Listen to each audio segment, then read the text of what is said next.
ঘটনার দোষীর উপযুক্ত শাস্তির দাবিতে পথে নেমেছিলেন সহ সারা রাজ্য জুড়ে তৃণমূল কংগ্রেসের কর্মীরা মাঠে নেমে এই আন্দোলনে সামিল হয়েছে। আজকে করে ঘটনার বিচার আমরা সকলে চাই।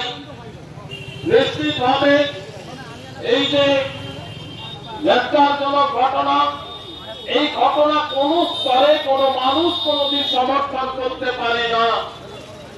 এটা নিশ্চিতভাবে আমরা বলতে পারি তৃণমূল কংগ্রেসের পক্ষ থেকেও আমাদের একটাই দাবি যে প্রকৃত দোষী, সেই প্রকৃত দোষীকে চিহ্নিত করে উপযুক্ত শাস্তির ব্যবস্থা করা হোক।